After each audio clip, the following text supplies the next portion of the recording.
President Donald Trump and the National Guard are going to be walking in Memphis. This team will deploy the full powers of federal law enforcement agencies and enforcement generally to restore public safety and get dangerous career criminals off of our streets. We're going to get them off. In 2024, Memphis had the highest violent crime rate, the highest property crime rate, and the third highest murder rate of any city in the nation. Other than that, they're doing quite well, thank you. A person is 4 times more likely to be murdered in Memphis, Tennessee today than in Mexico City. It's been, and you know Mexico City is not a cakewalk. It's been overrun with carjackings, robberies, shootings, and killings. There were 249 murders, 429 rapes, 5,616 burglaries, and 12,522 violent assaults in just the last little while in 2024 and in pieces of 2025, where it's actually gotten worse until recently when we sent the FBI down to see what the hell is going on. Last month, a vicious thug carjacked an elderly woman parked at the movie theater, dragged her out of the car, and body slammed her into the pavement, where she is still trying to recover. Probably won't be successful.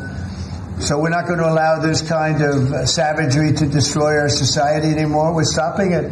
We're doing it one by one, time, but we want to go quickly. Donald Trump moving forces into Memphis at the request of the governor, Governor Bill Lee, who joined him there in the White House. When he signed the proclamation, he signed it and said, all right, listen, we are going to clean up these cities one by one. And Stephen Miller was there to say, look, the initiative in Washington, D.C. was one of the most successful in history. And of course, there are other cities out there who are just being savaged by criminals, who are seeing their economies and their tourism and their citizens just terrorized by crime. And that is not something that should happen. The leadership has not been able to do anything about it. So President Donald Trump and his forces will step in. President Trump's initiative here in Washington, D.C., is important to understand, is the most successful anti-crime initiative in American history. But just think about it for a second.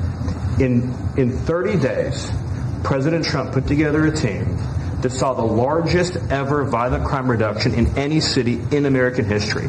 Something that people had not been able to do in 40 years. That is a momentous achievement. And now the president is going to take that same model to Memphis, and as he said, more cities after that. The team that president has put together has no equal today or anywhere in American history. I think what's happening here is that what the president has done is made clear. The power of federal law enforcement that was used for the last 4 years to harass and attack conservatives, to harass and attack Christians, to go after law-abiding families, the power of law enforcement under President Trump is going to be used to get all the criminals, all the violent offenders, all the murderers, all the cartels, and all the domestic terrorists off our streets. So whether you're Antifa, whether you're a domestic terrorist, whether you are a violent gang member, a drug trafficker, a trained Iraqwa killer, or anyone else that's threatening our people, President Trump is saying he's going to use his FBI, his DOD, his ATF, his DEA to wipe you out, to put you in behind bars, to take you off the street, or to apply whatever legal consequences necessary. Mr. President, I'm honored beyond words to be a part of this team under your leadership as you've saved thousands of lives. And that is something that Donald Trump continues to do. And look, as the chief law enforcement agent in the United States of America, as the chief law enforcement executive, it's Donald Trump's job to keep everybody safe because, fun fact, if you're not safe, nothing else matters. If you're dead, then it doesn't matter if your taxes are high or low. It doesn't matter if the border's secure. It doesn't matter who can marry who. If you're dead, nothing else matters to you. And Donald Trump's job is to keep all Americans alive. Also, when states come to you, like Governor Bill Lee did from Tennessee and Marsha Blackburn and Bill Hagerty, all of whom were there in the White House with President Donald Trump when he signed this, and they say, please, for the love of God, help us. It's the moral obligation of the president or any leader to do just that. And Donald Trump was thrilled to sign this proclamation. All right, here we go.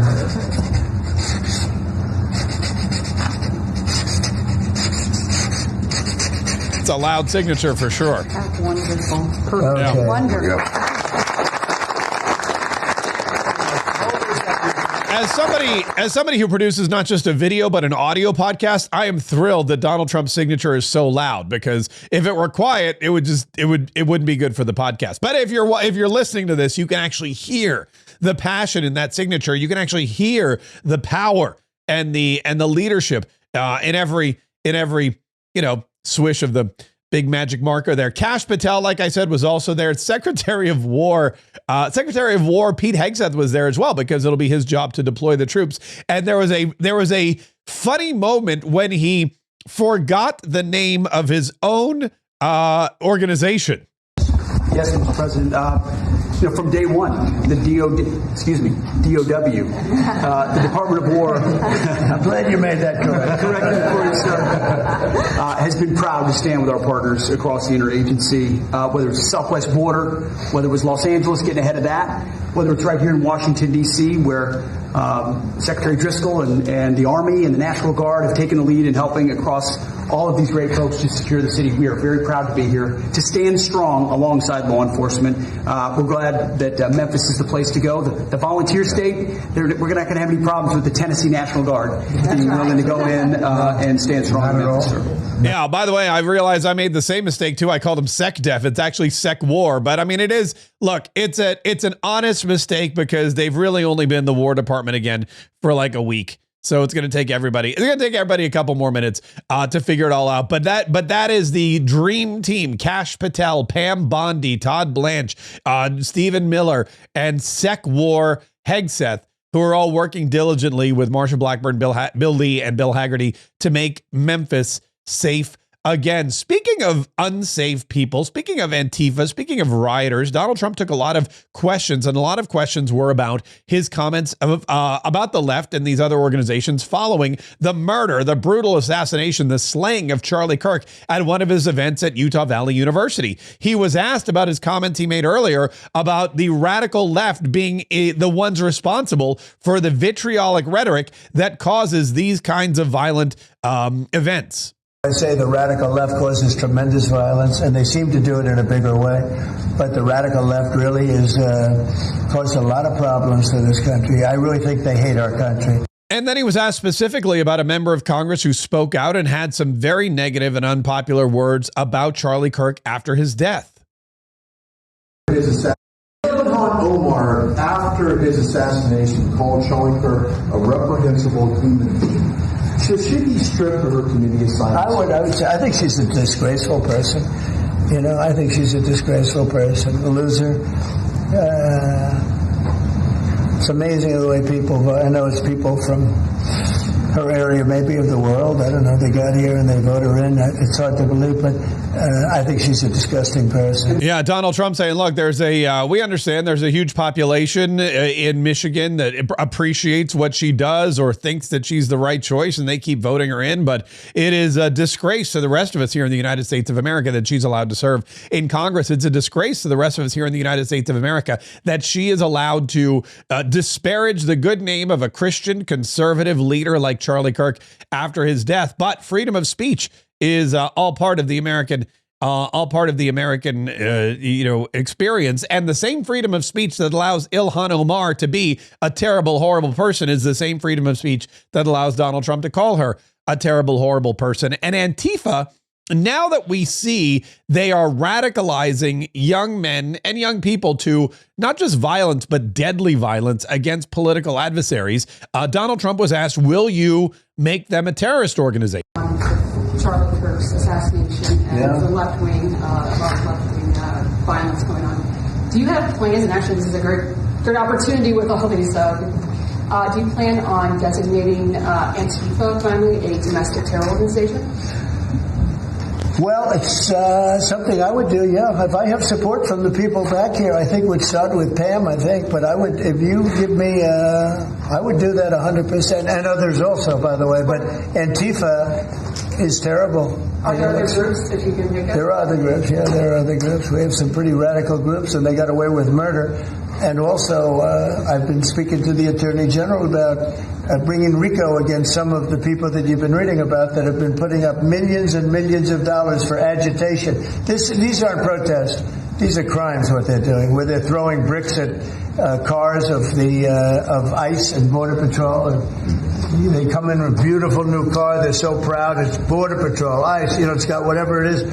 And they're throwing rocks at it. And after 50 yards, it looks like an old beat-up vehicle. It was just brand new. It was just bought for the purposes. And they don't have to take that anymore. I let it be known. We'll take responsibility. They don't have to take it anymore. And they don't want to take it. They were told by a past administration, it became almost a culture, if somebody throws a rock at you, do nothing. If somebody spits in your face, do nothing. And I say, when they spit, you hit. Do whatever you want.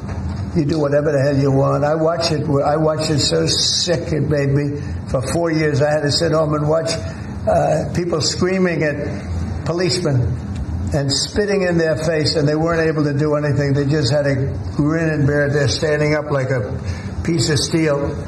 And a woman, in many cases, women, you can see they're professional agitators. I had one the other night. I had 4 the other night, all in one group, total phonies. I started to scream when I got into a restaurant, something with Palestine. And I said, well, I'm doing a great job for peace in the Middle East. I should get lots of awards for that, right? With the Abraham Accords and everything else. But a woman just stood up and started screaming. And she got booed out of the place, too. There were a lot of people in the restaurant. I went there to show how safe, and it was safe. I mean, the woman is just a mouthpiece. All she was a paid agitator.